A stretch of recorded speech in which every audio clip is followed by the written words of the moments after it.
Hello and welcome back to Leo's Book Reviews.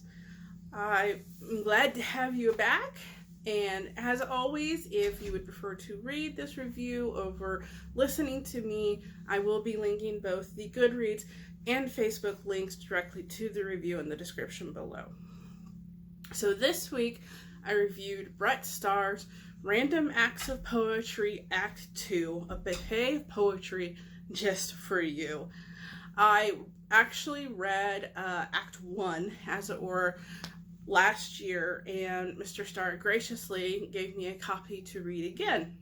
So Act 2 has more poems, more recent poems. Most of these poems were written in 2021. It was just released recently. I believe it's only available on digital format. I will correct myself if I'm wrong about that. It's a fairly short book of poetry, under 200 pages. He divides it by sections like he did in the first book, so it covers various different subjects, such as love, romance, politics, and then he also has a section at the end solely for haiku poems, which was a nice change from the longer, more free-form poems that he tends to write. As I mentioned in the last review I did for the Random Acts of Poetry book, he is a very good poet. He really does well with nailing the forms that he chooses.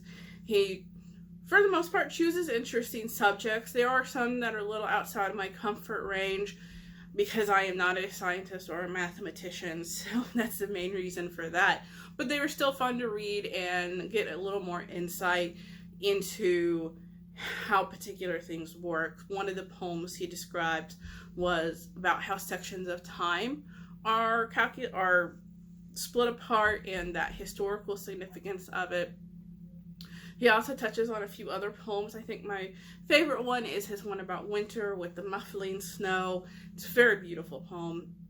It does remind me of Robert Frost's poetry, and he does mention that was definitely an influence in that poem. So it was pleasant to see where his inspirations for these different poems came from.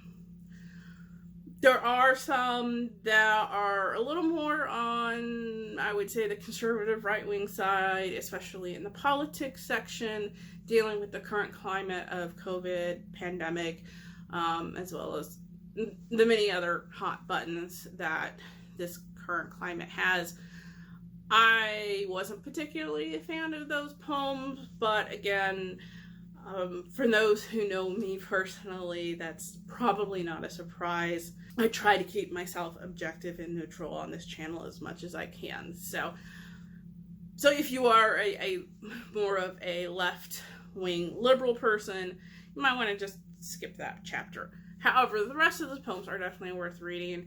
If you can pick up the book somewhere, I know it's available digitally right now. Again, I'll double check to see if it's out as a print copy. But it was a fun book to read. It definitely read quickly, as poetry tends to do, unless you sit and ruminate on it. I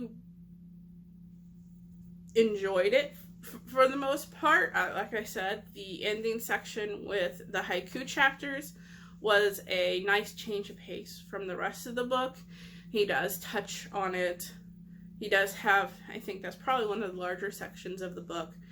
And the other thing about this version, this edition, is the formatting. He changed up the formatting so that his footnotes, such as the inspiration for the poem, how he wrote it, when he wrote it, that kind of thing, are at the end of each poem rather than compiled at the back of the section, which for a digital book is so much easier to correlate than having to flip back and forth, especially, like I said, in a digital version. So it was a great book to read. I enjoyed it. And if you like poetry, you're looking for potentially new poets to read, definitely give it a try. So, as if before, links to both the direct reviews as well as my profiles for both Facebook's and Goodreads will be linked below if you would like to take a look to see what other books I've reviewed. And with that, have a good day.